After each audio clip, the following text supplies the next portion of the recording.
Macroscopio es un instrumento que permite ver de cerca algo grande, y esa será nuestra intención. Acercarnos desde las pequeñas historias personales y sus recorridos al sistema científico nacional. ¿Quiénes lo conforman? ¿Cómo llegaron allí? ¿Desde dónde partieron? ¿Qué obstáculos tuvieron que sortear? Son solo algunas de las preguntas que estaremos contestando en nuestro programa. Les invitamos a escuchar estas trayectorias y a sus protagonistas.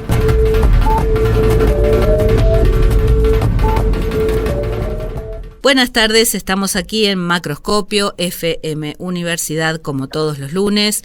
Hoy tenemos el gusto de hablar con el doctor Claudio Cormick. Claudio es licenciado en Filosofía, doctor en Filosofía por París 8, la universidad, y por la Universidad de Buenos Aires. Es investigador de CONICET, es especialista en epistemología social, y ya nos explicará bien él qué quiere decir esto, y su tema de investigación es el problema de los discursos anticientíficos, desde la perspectiva de la epistemología social y la enseñanza de las ciencias. Se desempeña en el Centro de Formación e Investigación en Enseñanza de las Ciencias, CEFIEC, Universidad de Buenos Aires. Ha escrito artículos científicos, se dedica a la difusión pública de la ciencia, es columnista en Tiempo Argentino, entre otros medios, y ha escrito los libros Argumentos en una baldosa, junto a Valeria Edelstein, que ya nos acompañó en este programa también, y Opacidad y Relativismo, la situacionalidad del conocimiento. Le damos la bienvenida y agradecemos su tiempo aquí en el programa. ¿Cómo estás, Claudio? Muy bien, muy bien. Muchas gracias a ustedes por darme este espacio. Bueno, empezamos hablando siempre de recorridos personales. Digamos, ¿cómo fue que elegiste tu disciplina científica? ¿Cómo te acercaste a la filosofía? ¿Cuándo nació esa inquietud, esa curiosidad? Bueno, la verdad es que si tuviera que narrar cómo llegué hasta acá, probablemente tendría que apelar a cosas que quedaron bastante más lejos de lo que estoy haciendo en la actualidad, ¿no? O sea, igual me parece que eso es una constante, ¿no? O sea, después tratamos de contarnos una historia retrospectiva según la cual, cuando teníamos 18 años y elegimos carrera, ya teníamos re claro qué era lo que íbamos a estar haciendo a los 30, 40, pero es una mentira, ¿no? Digo, la otra vez con Vale justamente estábamos en una charla con estudiantes de secundaria allá en Madrid, ¿no? En la cual nos preguntaban también cómo habíamos llegado a hacer lo que hacemos, y si sentíamos que habíamos conocido siempre nuestra vocación y qué nos había llevado en esta dirección. Y la verdad es que muchas veces son contingencias que van cambiando a lo largo de los años. Si me preguntás a mí, yo en rigor es así de prosaico el modo en que terminé en la filosofía, y después puedo contar una historia un poco más interesante de cómo terminé mis temas actuales en los últimos años. Yo a los 18 años inicialmente iba a hacer el CBC para letras, pero después resultó que el CBC para letras coincidía con el de filosofía, claro, ¿no? Y el día que yo me tenía que ir a inscribir a la carrera, cuando terminé el CBC, fue cuando me dieron la última nota del CBC, que justamente fue la de filosofía, y la docente por algún motivo me había puesto un 10, cosa que no tenía ningún sentido dado el promedio daba algo así como 8,25, por algún motivo esta doña le dio por darme un 10, y yo dije, mira qué loco esto, la filosofía me está dando la bienvenida, y me habían parecido más o menos divertidas las clases que había estudiado con esta mujer, y me terminé anotando filosofía medio a último momento. O sea, fue un delirio y fue la clase de decisiones medio bizarras que toma uno cuando tiene 18 años. Ahora, si me preguntas por qué ahora me dedico a la filosofía, o sea, por qué pienso que esa decisión medio intempestiva de mis 18 tuvo algún sentido, creo que es porque hay un nivel de reflexión sobre cómo conocemos el mundo que no nos lo da solamente la ciencia, ¿no? O sea, la ciencia puede permitirnos conocer sobre la sociedad, o sobre las plantas, o sobre los minerales, o sobre las galaxias, pero lo que nos proporciona la filosofía, y en particular la epistemología, que es a lo que me dedico yo, es una reflexión sobre cómo es que conocemos la sociedad y las plantas y las galaxias y las piedras.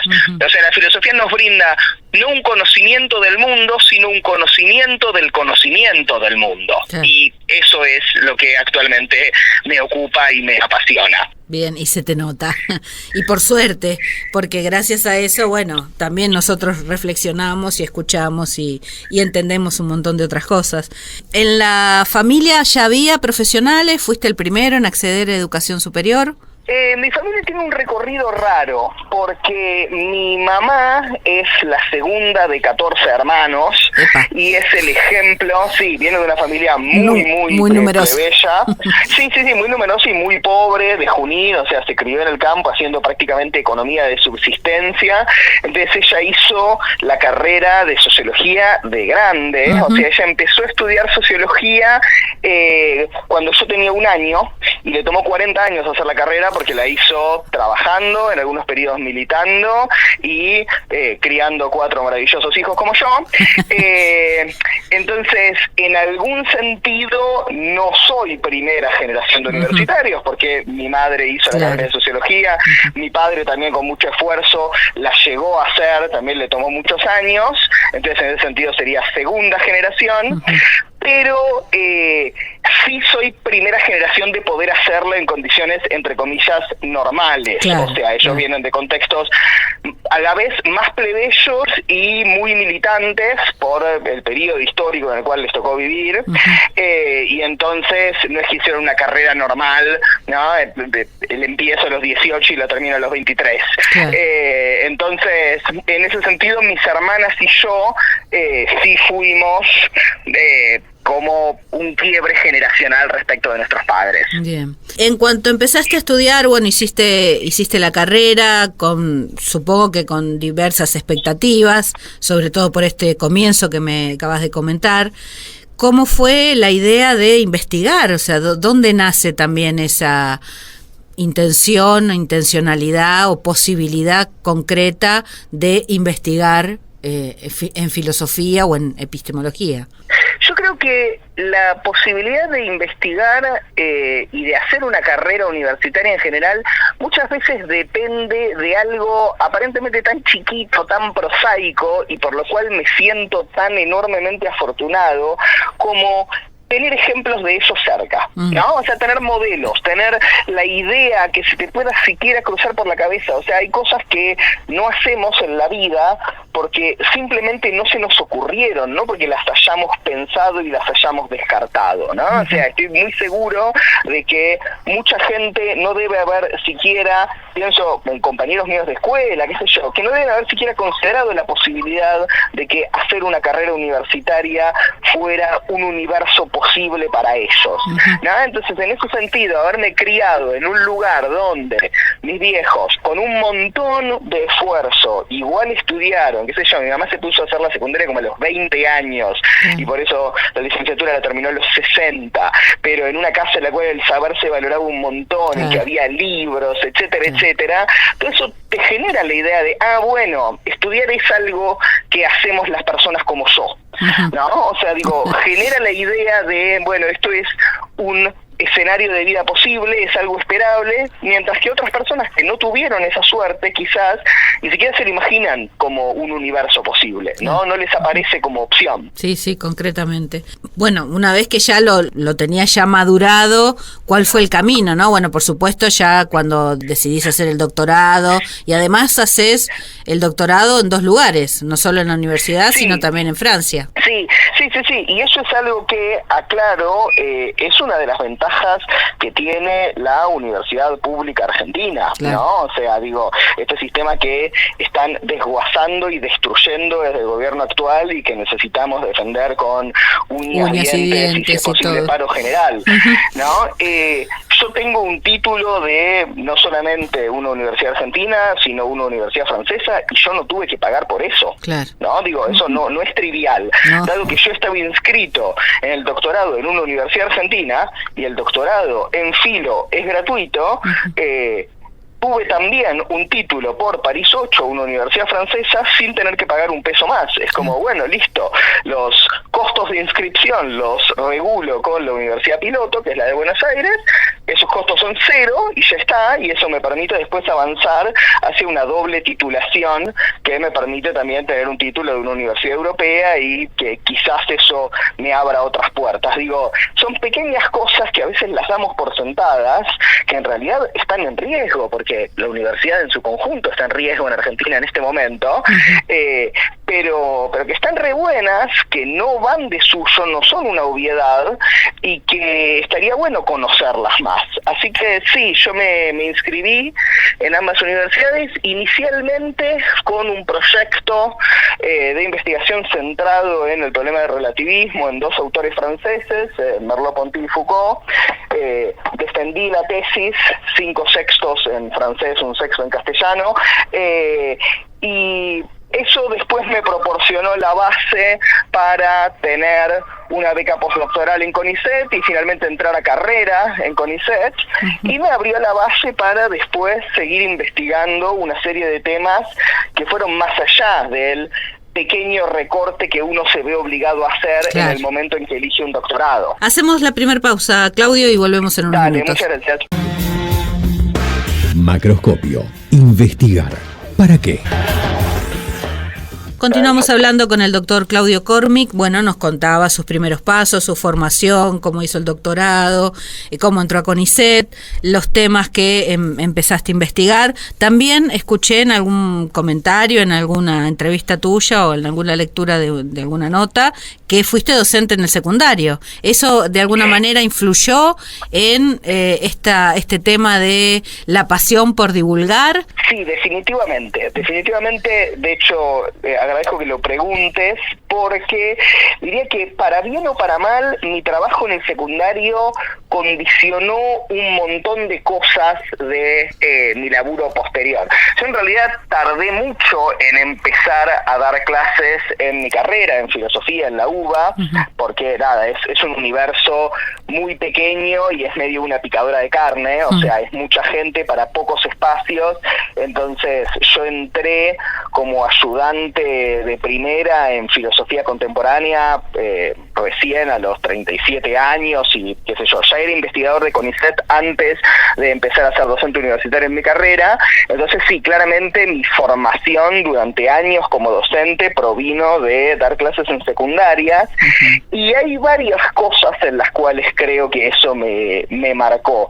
La primera es que creo que la enseñanza secundaria me dio una dinámica que es la que se expresa en el libro que vos mencionabas, ¿no? En Argumentos en una baldosa, que es la de decir, bueno, tratemos de convertir esto que estamos enseñando, más allá de que obviamente tiene sus complejidades, su tecnicismo, etcétera, etcétera, en un ejercicio de pensamiento del cual el destinatario pueda realmente participar, ¿no? O sea, cuando yo les daba clase en secundaria a mis alumnos, no era que les decía, bueno, les voy a contar una historia sobre Platón, ¿no? Era como, bueno, vamos a ver este argumento de Platón, vamos a tratar de razonar junto con Platón, vamos a ver si el argumento nos convence o no, vamos a pensar el problema filosófico, ¿no? O sea, eso era lo que a mí me gustaba de mis clases, que sorprendentemente salía bien, ¿no? Uno puede decir, mira, eras un demente, no tenías la menor idea didáctica, ¿no? Loco, delirante, ibas y te mandabas en una escuela técnica en Garín a tratar de hacer esto,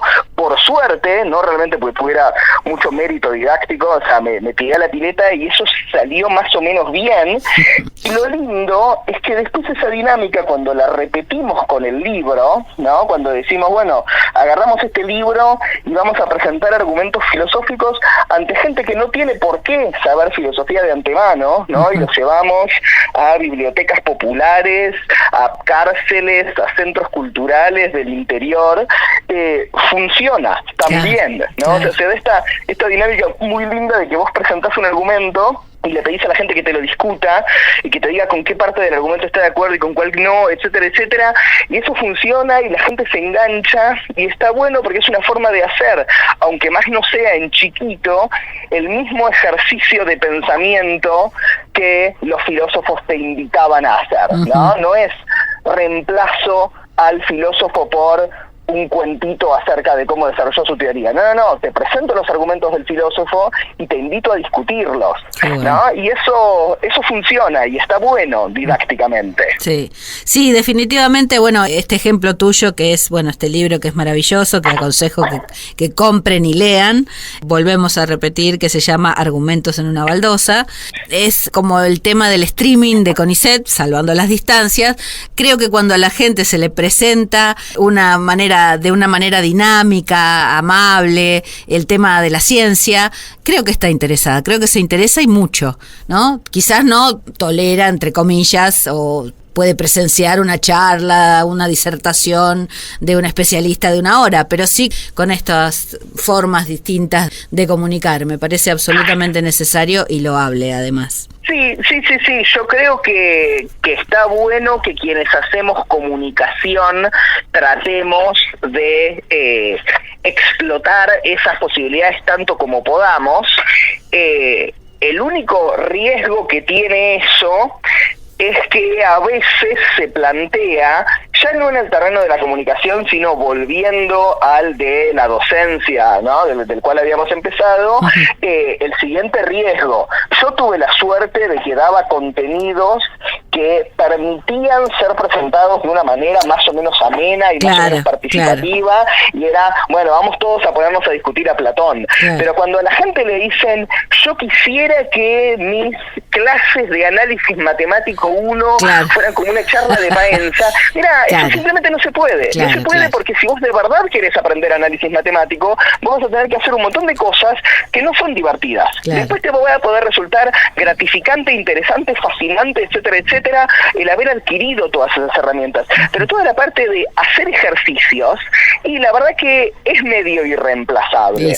Y esto lo digo para hacerle justicia a nuestros colegas docentes. También, porque si no a veces los que hacemos, insisto, docencia pero más comunicación que docencia, como sería mi caso, quedamos como unos cancheros bárbaros que decimos, mirá qué divertido que hago esto, y ponemos sobre los docentes la vara de decir, bueno, ¿por qué no haces divertida tu clase también?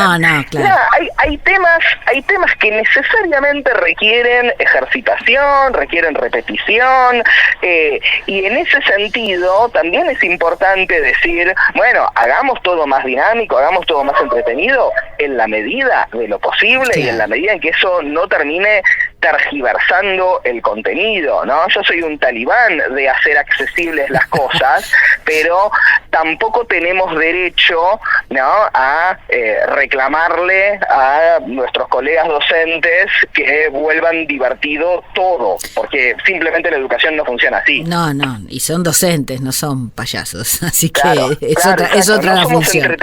Es otra la función. ¿No? Totalmente.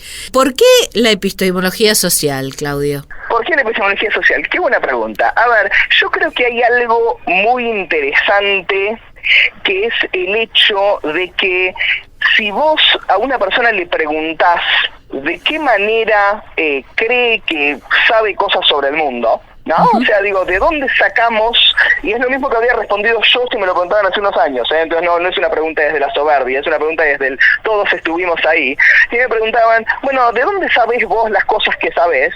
Uno respondería cosas tales como, bueno, lo sé por medio de mis 5 sentidos, o lo sé por medio de la razón, o lo sé por medio de la memoria, etcétera, etcétera, y hablamos de todas nuestras facultades cognitivas que nos permiten saber cómo es el mundo, ¿no? Bueno, eso es falso. La verdad es que prácticamente todo lo que sabemos, la abrumadora, gigantesca, colosal mayoría de lo que sabemos, simplemente lo sabemos porque nos lo dijo otra gente, ¿no? Todo. O sea, inclusive cuando creemos estar chequeando cosas de primera mano, en realidad lo que estamos haciendo es asumir que son confiables ciertos mecanismos que nos permiten chequear cosas de primera mano. Entonces, ¿cómo sé yo que San Martín cruzó los Andes? Pero también, ¿cómo sé yo que esto que estoy mirando a través del microscopio es un virus y no una mancha, ¿no? Son todas cosas que sabemos sobre la base de la confianza en otros seres humanos, ¿no? El conocimiento humano es un enorme, espectacular y muy intrincado mecanismo, red de confianza de unos en otros, confianza que en todo caso estará mejor o peor justificada, etcétera, etcétera. Pero básicamente el conocimiento humano es una empresa colectiva y colaborativa, y entonces lo que nos enseña la epistemología social, y de ahí cuestiones tales como justamente qué fuentes son confiables, cuál es el valor que tiene cuando se produce un consenso en ciencia, o sea, cuando diferentes grupos de investigación llegan a los mismos resultados, discusiones acerca de qué mecanismos de producción del conocimiento científico son más confiables y cuáles no, etcétera, etcétera, son absolutamente fundamentales porque justamente hacen al nudo de cómo realmente conocemos el mundo, ¿no? Enfocarnos en el funcionamiento de nuestros 5 sentidos o de nuestra memoria o de nuestro raciocinio es bastante irrelevante en proporción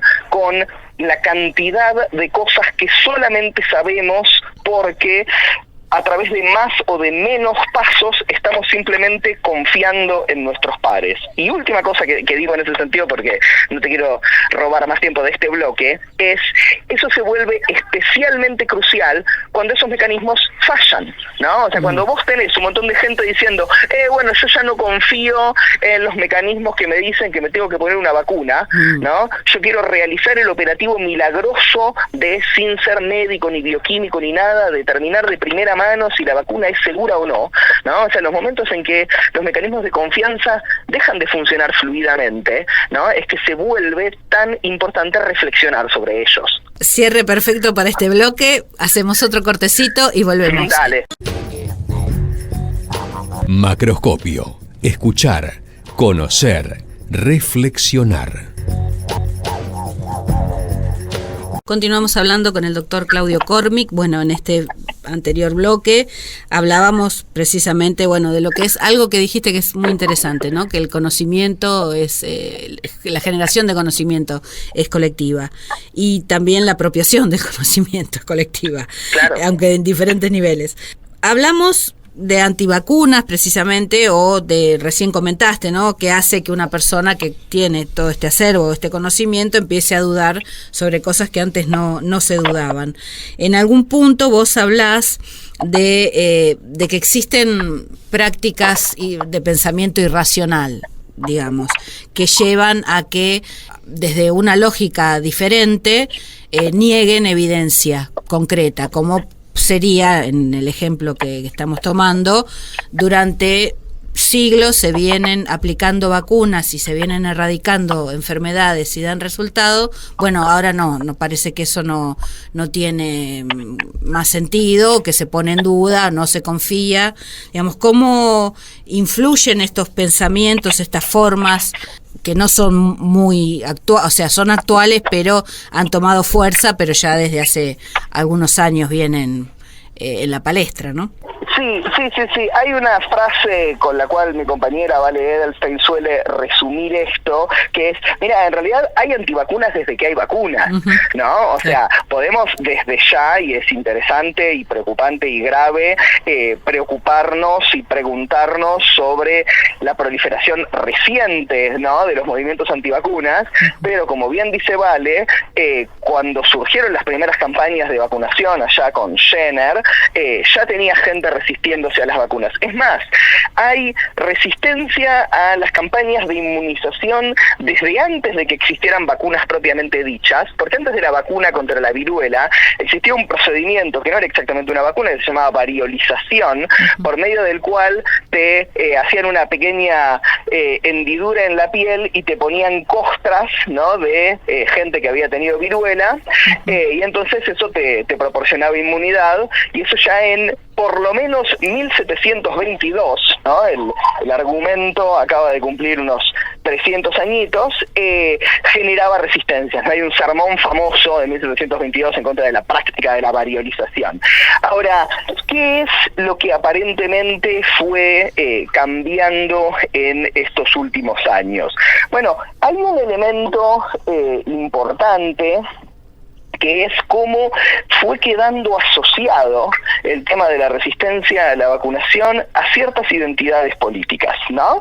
Porque históricamente, uno puede decir desde, insisto, el comienzo de estos discursos de resistencia a la vacunación, vos tenías por lo menos dos patas en juego, ¿no? Tenías la gente que estaba en contra de las vacunas desde una lógica de autonomía personal, ¿no? Que más o menos es la misma clase de gente que se podría quejar de que el Estado les cobre impuestos, ¿no? O sea, tenías como el ala derecha de los antivacunas, y tenías otra ala que estaba más centrada, no digo necesariamente que no se solaparan, pero sí que son distinguibles, en la defensa de lo natural, la armonía con el planeta y coso, ¿no? O sea, tenías esas dos patas, y la segunda pata suena un poco más progres, ¿no? La primera te suena a un garca evasor de impuestos, la segunda te suena a un hippie que está en una comuna en Capilla del Monte o en el Bolsón.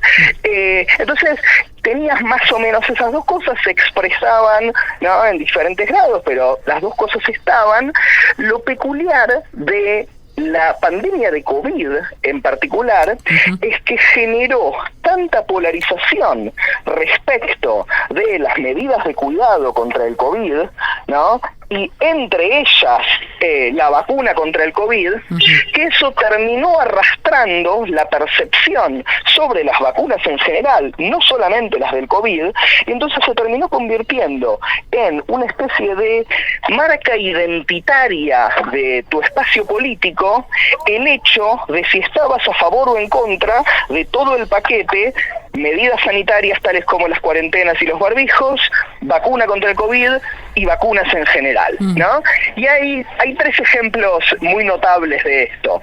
Uno es que está estudiadísimo a lo largo de los años que un condado en particular de California, que es el condado de Marin, ¿no?, era tradicionalmente antivacunas, ¿no?, pero antivacunas progre, ¿no?, antivacunas hippie, antroposofía, homeopatía, esa clase de cosas, ¿no?, naturista, ¿no? A partir de la pandemia de COVID, esa gente se dio vuelta por completo y ahora es uno de los condados más pro vacunas de todo Estados Unidos, porque básicamente ser anti-vaxxer ahora está visto como estar asociado a Trump y ser un xenófobo atrasado, ¿no? Después en Alemania se estudió esto, ¿no?, y las personas que inicialmente formaban parte de los movimientos de resistencia contra las medidas frente al COVID, era gente que había votado inicialmente a la izquierda o al Partido Verde, ¿no?, pero a partir de su involucramiento con el movimiento giró masivamente a la derecha, de hecho a la ultraderecha neonazi, ahora están todos con Alternative for Deutschland. Y el tercer ejemplo es Argentina, ¿no? Digo, Médicos por la Verdad, que es el grupo que relevamos con Vale. Te iba a preguntar por ellos. Claro, sí. Vale tiene estos momentos de sacrificio heroico por la ciencia, entonces así como escuchó... Que le agradecemos profundamente, les agradecemos profundamente. Sin duda, porque alguien tiene que hacerlo. Claro, necesitamos. Entonces... ella al mismo tiempo escuchó 150 horas del discurso de Milei para analizar ese discurso, cosa que es un trabajo muy insalubre. Y además relevó exhaustivamente los posteos de este grupo Médicos por la Verdad, que es un grupo fuertemente negacionista del COVID, ¿no?, y un grupo cuya miembro, Chinda Brandolino, formó parte de la payasada del jueves pasado en el Congreso.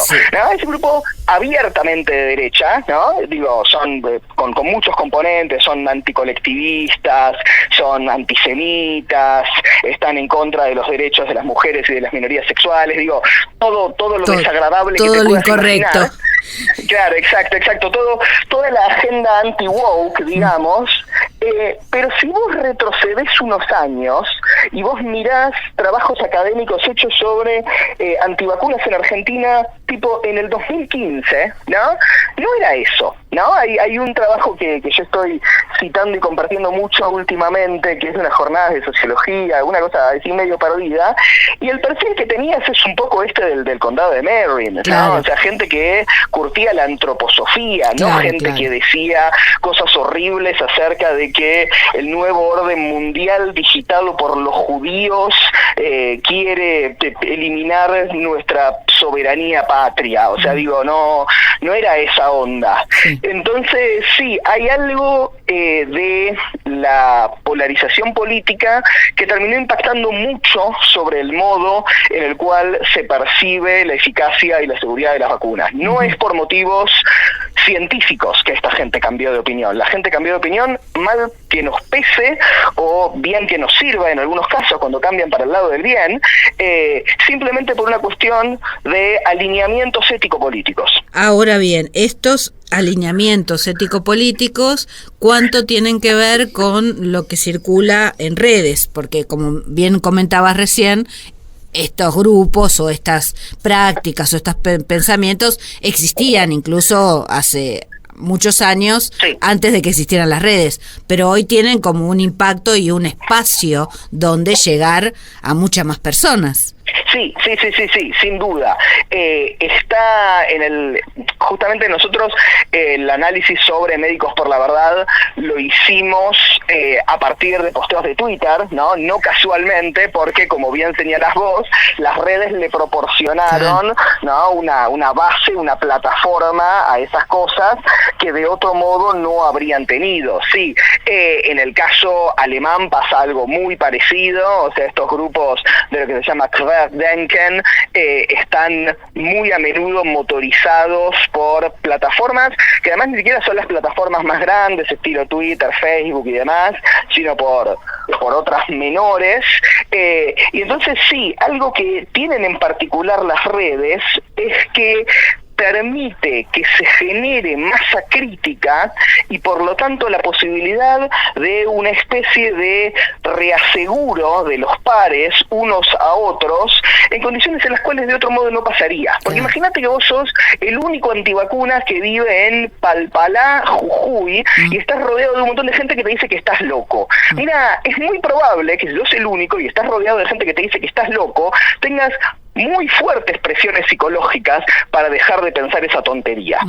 Si en cambio vos estás solo en Palpalá, Jujuy, pero vos te conectás a la web con algún otro demente que está en Mumbai y otro demente que está en Mónaco y algún otro demente que está en Asunción, y entre todos juntos se reafirman mutuamente y dicen, sí compañeros, tenemos que seguir resistiendo, eso reafirma mucho más las convicciones, ¿no? Digo, ahí hay estudios en la línea de tanto la teoría de la cognición cultural, que nos habla de el rol de la pertenencia a un grupo, ¿no?, como de teorías como la de la disonancia cognitiva, ¿no?, que nos habla de cómo resistimos más a las refutaciones cuando tenemos un grupo que nos apoye, y en ese sentido todo eso parece darle una explicación a un fenómeno adicional. Y voy a ser muy breve con esto porque de nuevo no me quiero pasar del bloque, que es como otra forma de pensamiento irracional, ya no los antivacunas sino los terraplanistas, estuvieron a punto de disolverse hasta que los salvó YouTube. O sea, la cantidad de membresías de la Sociedad de la Tierra Plana venía cayendo a pique durante todo el siglo XX prácticamente, hasta que vinieron las redes sociales a salvarlos. Porque las redes sociales siempre te permiten encontrar algún otro demente como vos, no importa cuán loca sea la cosa que creas. Alguna otra víctima. Hacemos la última pausa ya, Claudio, y volvemos en unos minutos. Macroscopio, ciencia y pseudociencia. Continuamos hablando con el doctor Claudio Cormick en el último bloque, ya que se nos pasó volando el programa, como siempre ocurre cuando los temas son muy interesantes y los entrevistados son muy dinámicos. Hablamos de antivacunas, de estos discursos, de estas creencias que por supuesto podrían quedar en el debate ideológico o en el intercambio de opiniones, pero claramente tienen un impacto en la salud pública. Hoy nos encontramos en Argentina con brotes de enfermedades que estaban erradicadas por lo menos o controladas desde hace muchos años, como fue el sarampión, la tos convulsa, y en general a una caída de la tasa de vacunación hablan del 50%. O sea que es un hecho para tomar muy en cuenta y grave. Sí. Yo estuve en la reunión de comisión que se hizo en la Cámara de Diputados la semana pasada, ¿no?, en el contraevento que organizaron el diputado Goyán y otros, justamente como respuesta a la paparruchada circense que estaban organizando el PRO y sus secuaces. obviamente se habló mucho de esto, ¿no? De la caída de las tasas de vacunación, y por lo que comentaban ahí, y yo acá voy a justamente citar autoridades que son mucho más expertas que yo, había por lo menos dos problemas sobre los cuales estaban llamando la atención los y las expertas, ¿no? Porque sin duda un problema puede ser la proliferación de discursos antivacunas, ¿no? Y en este sentido es gravísimo que se les dé aire, que se le dé cabida a gente que quiere echar dudas sobre algo acerca de lo cual la comunidad científica tiene un consenso robusto desde hace décadas, ¿no? O sea, es un problema porque generas dudas en la población y entonces eso disminuye la propensión a vacunarse, eso está estudiadísimo. Pero ese no es el único problema, ¿no? Digo, también se mencionó la cuestión, y esto ya es un tema más logístico y de voluntad política, que es que hay una necesidad de maximizar la accesibilidad del público a las vacunas, ¿no?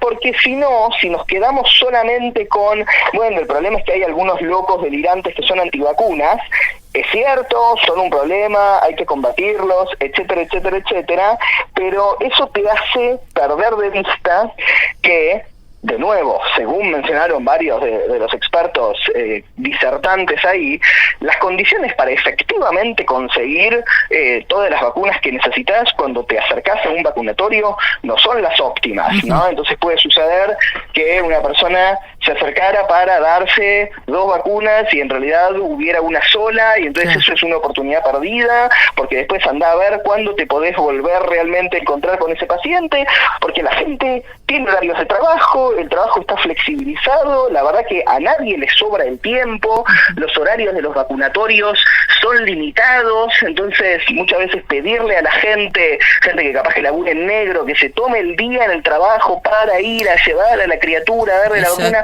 son realmente circunstancias complejas, ¿no? Y entonces esto requiere no solamente un combate contra el discurso antivacunas definitivamente mucho más firme y mucho más decidido que el que está dispuesto a llevar adelante este gobierno particularmente cipayo y que le estuvo haciendo seguidismo al activismo antivacunas de Robert Kennedy, sino que además hacen falta políticas públicas que garanticen algo mucho más prosaico, ¿no? Que es vacunatorios con horarios amplios, vacunación en las escuelas, disponibilidad de vacunas, que cualquier persona que tenga voluntad de ir a vacunarse o de vacunar a su criatura pueda hacerlo sin tener obstáculos, ¿no? Eso también es un problema crucial que resolver. Sí, yo recuerdo, bueno, yo ya tengo 60 y largos, las campañas de vacunación en las escuelas. Venían a las escuelas a vacunarte y además, o sea, avisaban por en ese momento radio y televisión, que era lo que había,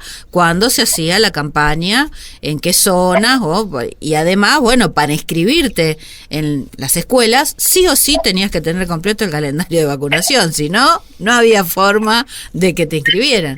Bueno, todo eso garantizaba una tasa de vacunación y de salud pública muy alta, que se fue perdiendo por todo esto que decís, ¿no? No solo por lo de coincido completamente, sino también por la falta de acceso. Sí. Esto es algo que se habló en la reunión de comisión el jueves, ¿no? De, bueno, existía un programa que garantizaba vacunación en las escuelas. Ese programa se empezó a desfinanciar en el gobierno de Macri y, según dieron a entender, eso no se revirtió del todo durante el gobierno de Alberto, y ya directamente con el de Milei, ese programa dejó de tener partidas presupuestarias, o sea, en la práctica se canceló. Entonces, el gobierno nacional puede salir cínicamente a decir, sí, nosotros estamos a full con las vacunas, por cierto, un día después de haber permitido este horror en el Congreso, que no habría ocurrido si no fuera porque lo permitió la presidencia de la Cámara, pero por más declaraciones que hagan, si no garantizan las condiciones, insisto, logísticas, técnicas, para que las vacunas le lleguen a las personas, eso va a quedar en nada, o peor que va a quedar en nada, va a quedar en más pibes muertos por convulsa. La última vez que conté ya iban 7. No sé si en las últimas horas se habrá sumado alguno más, pero digo, es una catástrofe. Con el episodio del Congreso, no creo que hayas estado, pero sí lo viste. Estuve en el episodio en paralelo, o sea, justamente como estuve en el contraacto, obvio. Claro, como se estaba haciendo esta paparruchada de Quirós y secuaces, lo que hicimos, Vale y yo, un par de días antes fue contactar a gente como Goyan diciendo, che, bueno, pará, se va a hacer esto, ¿va a haber algún contraevento? ¿Hacemos algo para contrarrestar esto? Primero no había nada, no había salido nada. El martes Goyan nos dice, bueno, no, todavía no sé, hay que ver, hay que coordinar con distintos sectores. El miércoles a la mañana nos avisa, nos dice, sí, ya está definido, y ahí salió. Así que estuve en ese evento, en el evento paralelo. Bien. Después tuve el placer, por decirlo de alguna manera, de ver los videos. El placer perverso. Sí, del evento de Marilú y su pandilla, que igual hay algo interesante en lo que terminó pasando, que es lo siguiente. Esta gente se dedicó durante meses a tratar de instalar la idea de que en realidad había un debate científico real, fundado en evidencia, y lo que ellos mismos fueron a hacer después se ocupó de socavar todo eso, ¿no? O sea, ¿cómo es que pasamos de vamos a presentarles un debate científico basado en evidencias a poner a este señor en panza pegándose cosas? El dinero magnetizado. Claro, que además el señor está magnetizado y se le pega supuestamente aluminio y oro, que son metales que no son ferromagnéticos. Además. O sea, eso ya ni siquiera es magnetismo, es magia. Entonces es como, bueno, fantástico. Obviamente me parece gravísimo que les hayan dado ese lugar, pero en cierto sentido tuvimos la suerte de que son tan impresentables los antivacunas, que es gente tan desvergonzadamente desconectada de la evidencia científica, la práctica científica, la comunicación científica, etcétera, que terminaron armando un evento payasesco y nadie, ni siquiera los medios de comunicación más afines al gobierno, pudieron enmascarar la barbaridad que fue eso. No es solamente que Página y Tiempo Argentino dijeron que eso era una barbaridad, Clarín y La Nación tuvieron que salir a decir que es una barbaridad. Así que afortunadamente nos salvó la propia estupidez de esta gente. Bien. En fin, como sea, van a seguir circulando, lamentablemente. Obviamente también va a seguir circulando este discurso científico serio, digamos, con evidencia, con pruebas. Esperemos que se hagan más accesibles las vacunas, que todo esto que está pasando hoy haga un clic, por lo menos en algunas provincias o en algunas gestiones un poco más criteriosas. No esperemos nada del gobierno nacional, porque sabemos que en todo lo que es público está por la destrucción y no por la construcción de nada. Y como mensaje, por favor, vacunen a sus hijos, vacunen a los chicos, no los sometan a ese riesgo enorme de tener que pasar un mal momento, incluso fallecer por una enfermedad que puede evitarse. Eso es lo terrible, que puede evitarse, ¿no? Sí, diría que el mensaje es doble: vacunen a los pibes y sobre todo cuidemos a los que nos cuidan, cuidemos a instituciones como el Garrahan, cuidemos a los trabajadores del Garrahan que hoy están siendo perseguidos judicialmente por el gobierno. O sea, cuidemos todas las instituciones de las cuales depende que los pibes hoy tengan la posibilidad de tener un acceso a la salud, que es un derecho humano. No dejemos, ¿no?, que este gobierno de criptoestafadores y psicópatas nos saque algo tan elemental y tan caro al pueblo argentino como eso. Te agradezco muchísimo, Claudio. Me gustaría tener más tiempo, pero no va a poder ser, no esta vez. Te convocaremos seguramente para algún otro tema. Dale. Y bueno, gracias mil por la buena onda y la disposición. Dale, un abrazo enorme. Chao. Hoy escuchamos en Macroscopio Get Me Again From Here de Belle and Sebastian, I'm Only Sleeping de Beatles, Infected de Bad Religion y Bullet with Butterfly Wings por Smashing Pumpkins. Recordad que podés escuchar todos nuestros podcasts en Spotify y YouTube. Búscanos como Macroscopio FM UNAM, suscríbete y danos tu apoyo. Los saluda Sandra Nicosia, operación técnica Beco Blanco.